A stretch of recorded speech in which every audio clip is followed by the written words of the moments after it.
What's going on, everybody? My name is Steven, and in this video we're going to discuss 10 different ways that you can get better sleep. Make sure you stick around until the end of the video because I'm going to give you an 11th tip regarding specific supplements that you may want to take in order to improve your sleep. If you haven't subscribed to the channel, make sure you subscribe and hit the notification bell. Make sure you give this video a like, and let's go ahead and get started with the video. So the first thing we should talk about is why getting a good night's sleep is so important. So the first thing is it's going to improve your mood.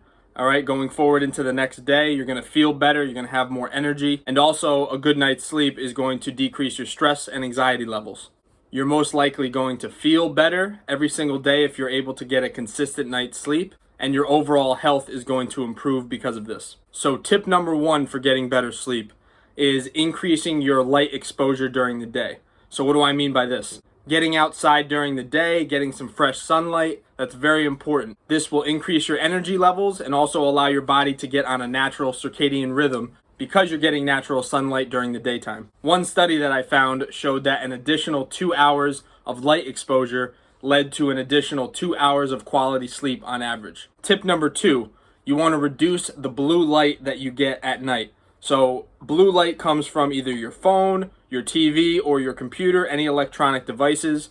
What you want to do is minimize that exposure to those devices right before you go to sleep. I would say about a half hour to an hour before you go to sleep.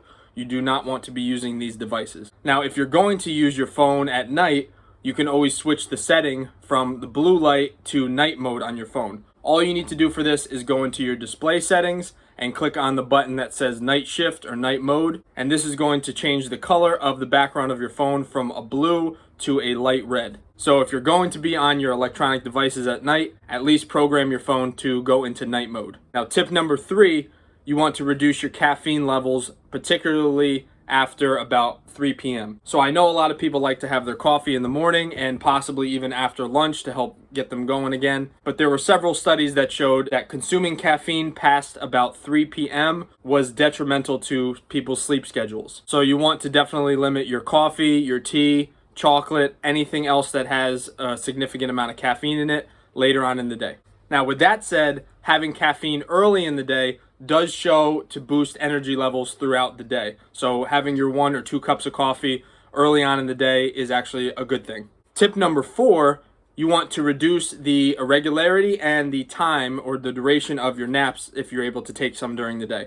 So I know not everybody is able to take naps, but if and when you do, even on the weekends when you're not working, you want to limit your naps to about 30 minutes or less. And if you are going to take a nap, you want to try to do it around the same time every day. If you're doing it on the weekend, about the same time on Saturday and Sundays. The importance of this point is you do not want to get too much sleep during the day via naps because this is going to throw off your sleep schedule at night and you may not be able to get a full night's sleep. Tip number five.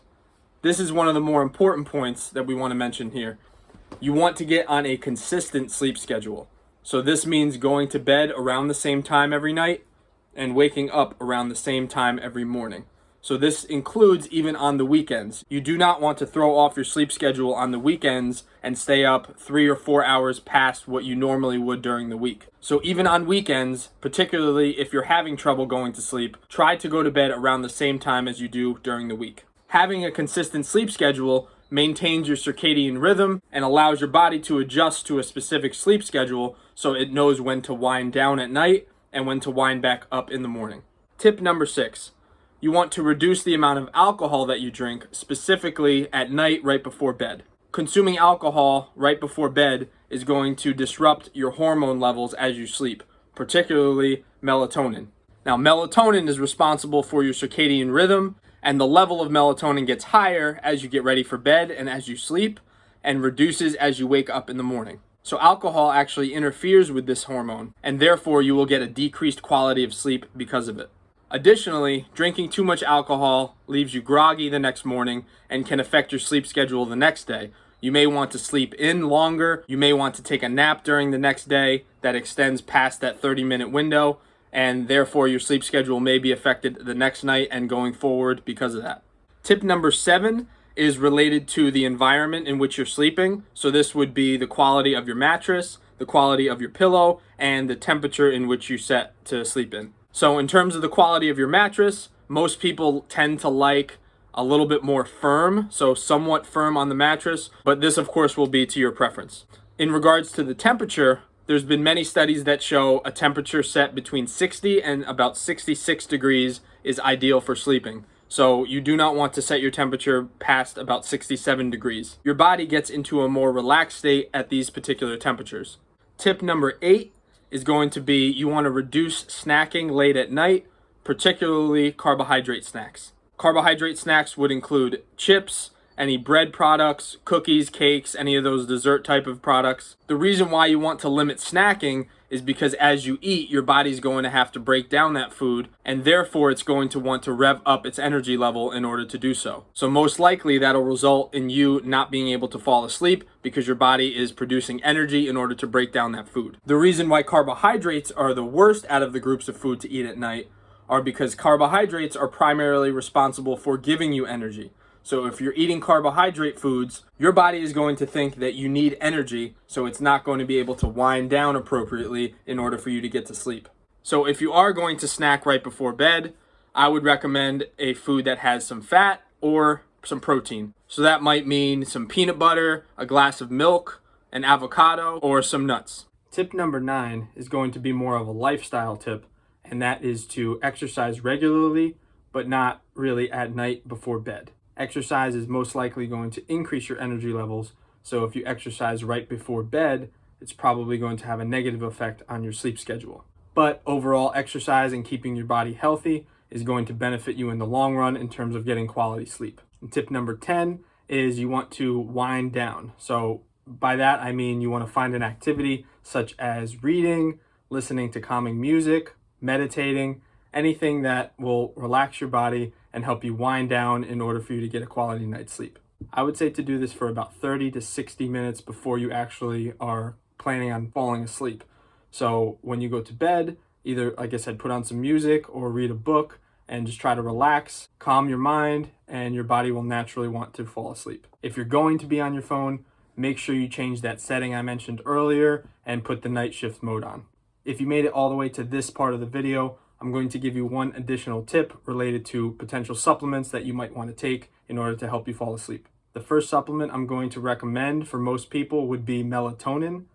I mentioned earlier, melatonin is a hormone in your body that regulates your circadian rhythm and your sleep cycle. So if you're having trouble falling asleep, you may want to consider taking a melatonin supplement every single night at the same time in order to regulate your cycle. The second supplement I would recommend would be magnesium. There's many studies that show that magnesium helps to reduce brain activity and to also relax your muscles. The third supplement is more of a group of supplements, and that would be essential oils. The top 2 that I recommend would be either lavender or sage oil. These oils have been shown to lower anxiety, lower depression, and improve sleep. Now with these oils, you can either put them on your wrist, you can put them right on your neck, or even right on your pillow, and you will kind of slowly breathe that in overnight. Or if you have a diffuser, you can just put a few drops of either one of these oils into the diffuser and you will just breathe that in all night. So give these tips a shot. If you guys have any more tips you want to mention, or if you have any questions for me, put them in the comments below. I thank you all for watching my video. If you could, please like the video, subscribe to the channel, and hit the notification bell so you can see every time I upload a video. My plan is to upload every single day during the week, Monday through Friday, and on the weekends when I can. I'll put my latest video right over here if you guys want to check that out. This channel is going to be mainly focused on health and fitness, but since I'm also a licensed physical therapist, I'm going to focus some exercise routines on specific injuries as well. I really thank you for checking out the video. Take care, guys. Bye-bye.